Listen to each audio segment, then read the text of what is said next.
Developing Tomorrow's Leaders is a podcast that is all about educating, supporting, and inspiring the next generation of leaders. Your host, Antoine Thompson, or Coach T, has over 35 years' experience of educating, supporting, inspiring, and enhancing the lives of many young men and women.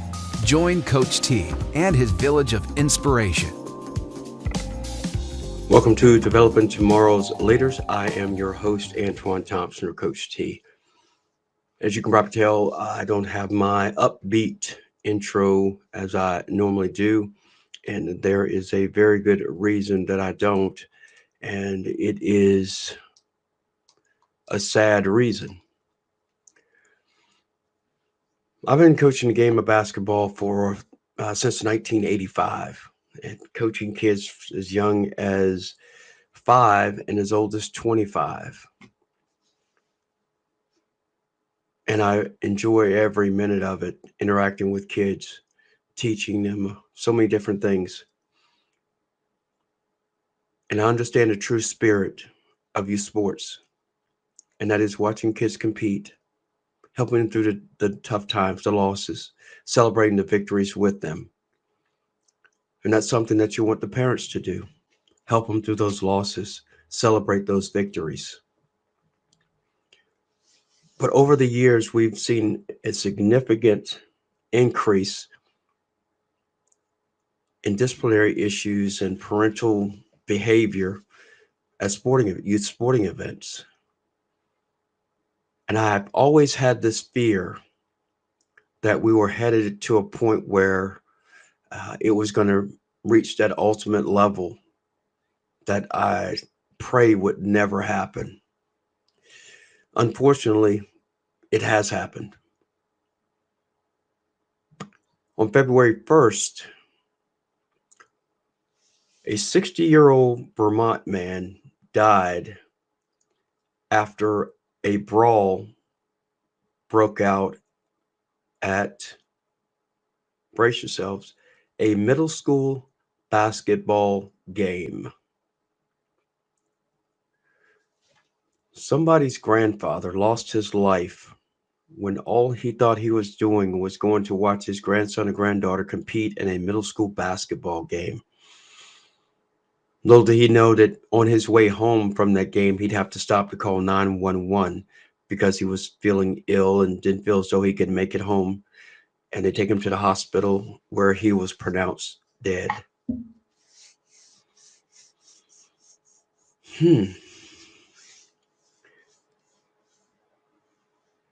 I wanted to talk about this while it was fresh, and because it's heavy on my heart and it's not going to lighten, because I've been coaching since 1985. I love coaching young people, boys and girls as young as 5 and as old as 25. Like I said, nothing brings me more joy than seeing them excited when they win, but also nothing brings me more joy than helping lift them when they don't win. Something parents are supposed to do as well. But what we're getting is when they lose, parents lose their temper. They lose their control. And they let their emotions get the better of them. When in reality, what parents and friends of people that play don't understand, and I'm going to share this, and I'm speaking as an expert because I know I've compiled this information over 38 years. So I know it works and I understand it. I understand the dynamics because I live the dynamics every day that I'm in the gym working with kids. When your son or daughter competes in their sport of choice, there are 4 dynamics that are always in play. Number 1, they're trying to please you, their parents. They want to make you proud. The second component, their teammates that they practice with every day. They're trying to please their teammates that they're playing with. The third, their coach. The person that they're in the gym with 2 hours a day, 3, 4, maybe sometimes 5 days a week before the season starts. They're trying to please their coach so they get the opportunity to compete and contribute to the success of their team. And that brings us to the fourth component, which is the most important component. They're trying to please themselves. They're trying to prove that they can do this. And guess what happens on game day? Parents ignore that there's a coach. Parents forget that they're officials and they think they know better. And they got to yell it out from the stands. And if they don't get what they want, they get louder. They get more rambunctious. Hey, guess who's listening to this? Guess who's watching this behavior? Your kids.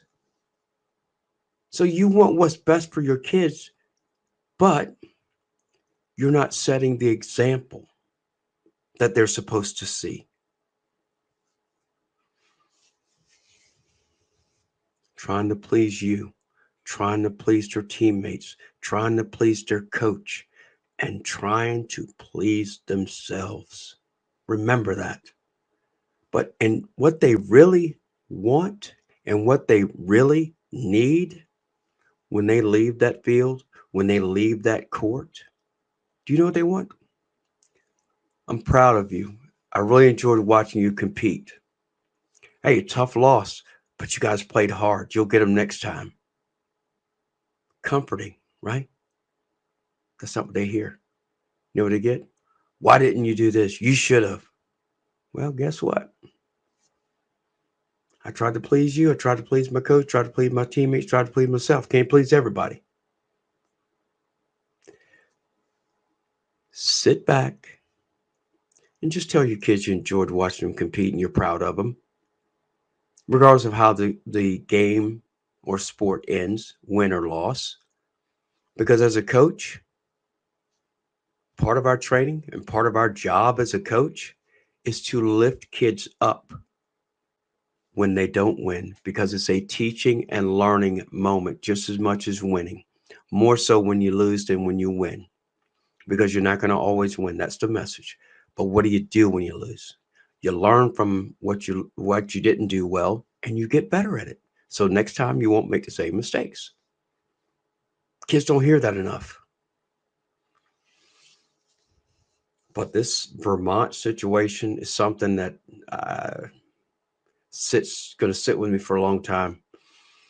And I'm going to be honest and frank with you. In 38 years, I've never contemplated giving up coaching more than I have in the last couple of years. And primarily because the joy is being sucked out of it. Because as I said before, those four dynamics that kids are trying to accomplish on a game day every day, unfortunately, I'm on the fence because I'm the coach, but I also see the impact that parents are having on their kids. And in some instances, not just on game day. So it's really tough. And then as a coach, you're trying to balance, okay, I got to keep their spirits up, but I don't know. I know what's happening at home, but I don't know what's happening at home. And what I mean by that is, I know you're not getting the support and the boost that's supposed to be an extension of what I'm coaching and what I'm teaching as it relates to the sport. Hey, when you're home, that's your parents, but you're in the gym, hey, you're mine. This is what my expectations are. And parents don't respect coaches like they used to. I found myself removing myself from interactions within the last several years, and not and then by choice, I should say, excuse me, by choice, because I've seen the cycle. And what the cycle is, when you're winning, everybody wants to be around you. Great job, coach, great job. But when you lose, they want to criticize and critique everything that you do. So I remove myself from that situation and I keep my focus where it's supposed to be, on the kids. They're my inspiration. They're my motivation. They're the reason I'm there. And I never forget that. As long as I'm there to lift them when they're not doing well, as long as I'm there to pat them on the back, tell them they did a good job, I'm good.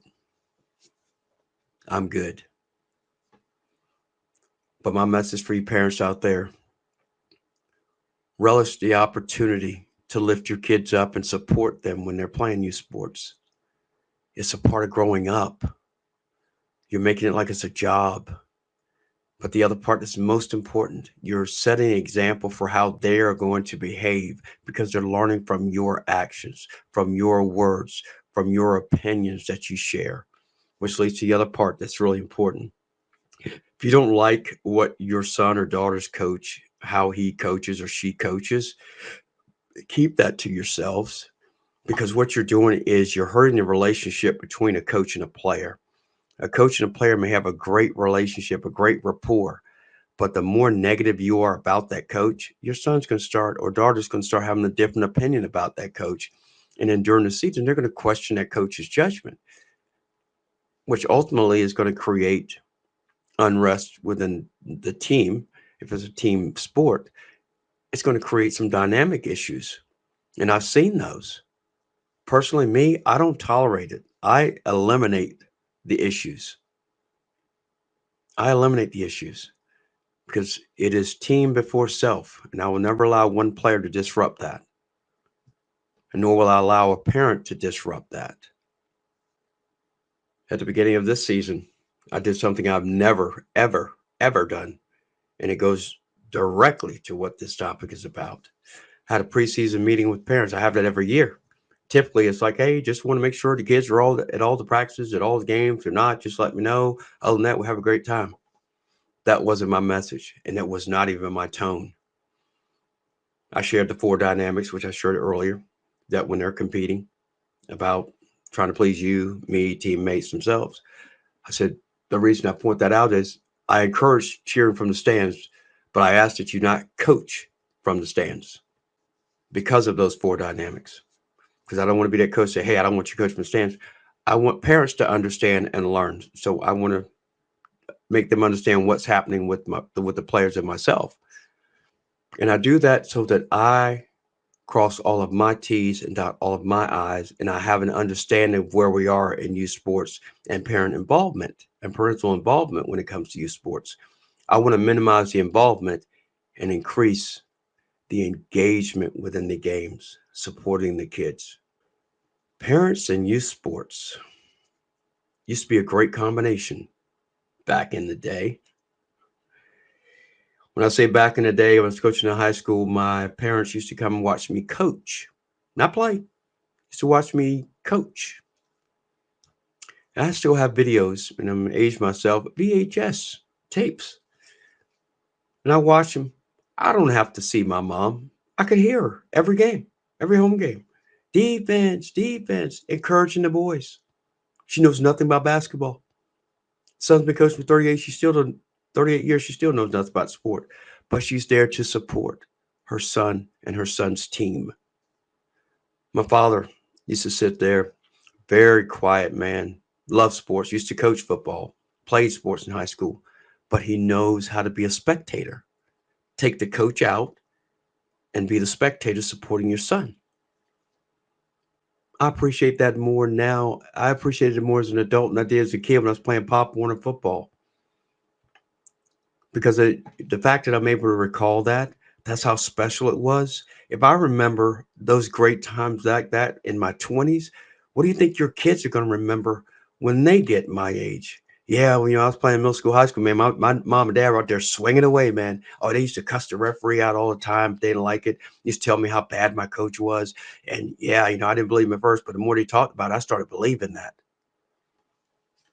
You're having a negative impact on your kids with your behavior, with your words, with your undermining when it comes to coaches.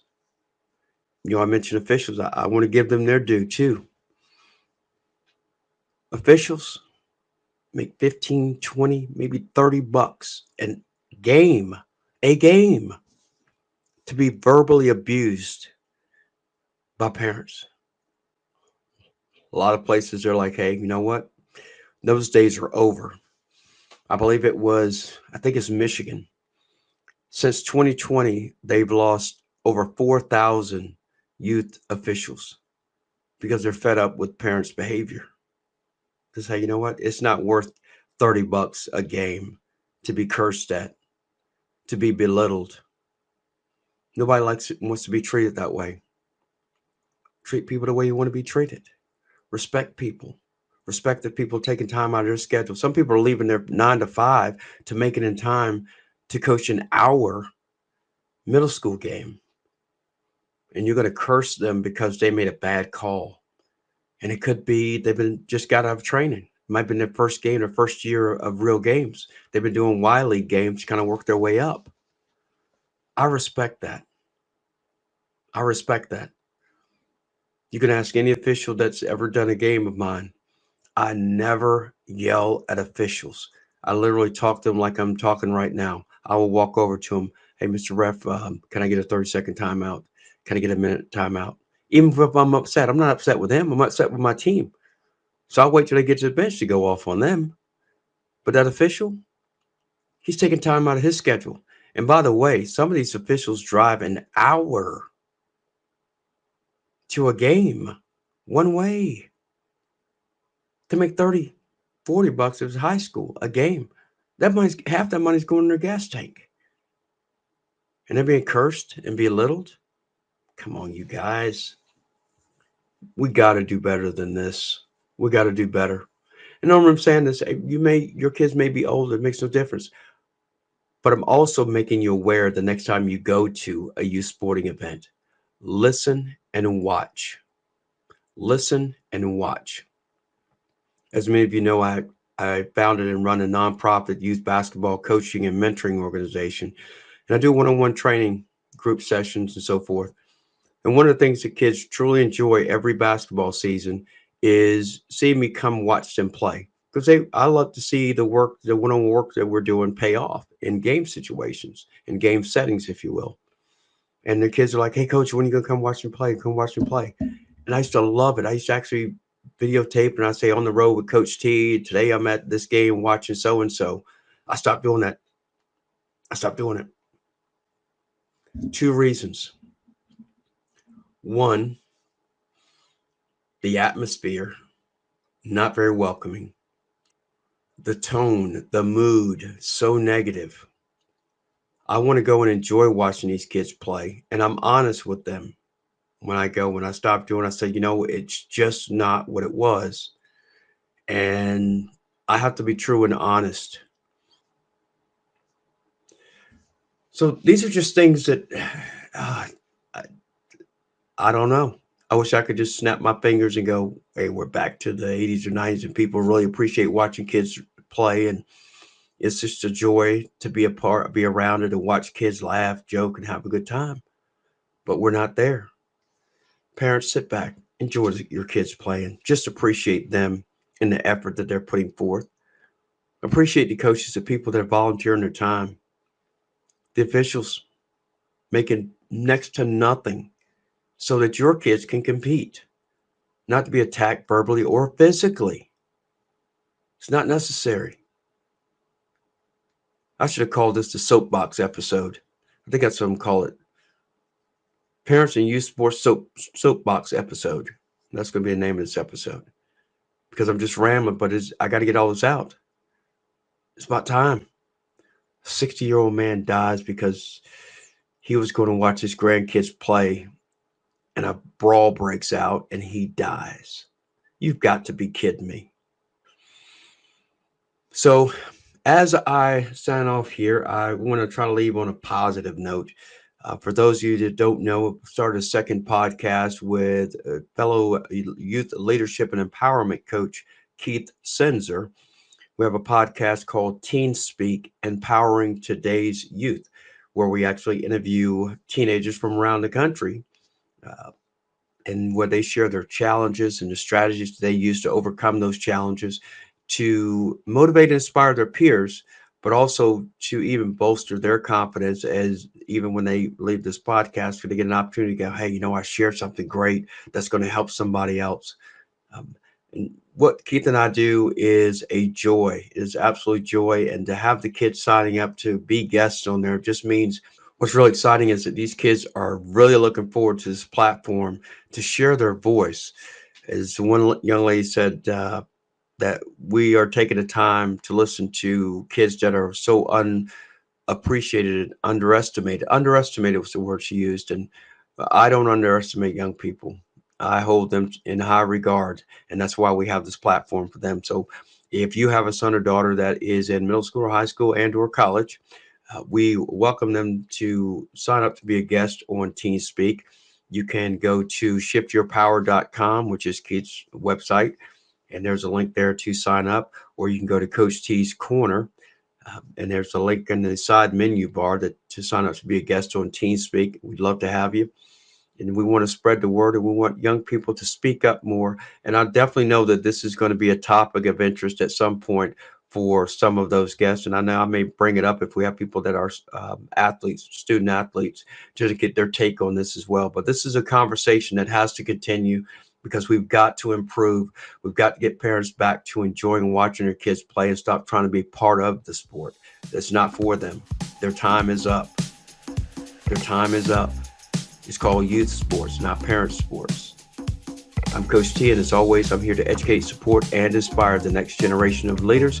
And until the next episode, take care. If you have a preteen or teen that is in need of guidance and direction in their personal growth and development and or personal relationship development, Coach T is the one that can make it happen. You can get more information on his website, CoachTsCorner.com.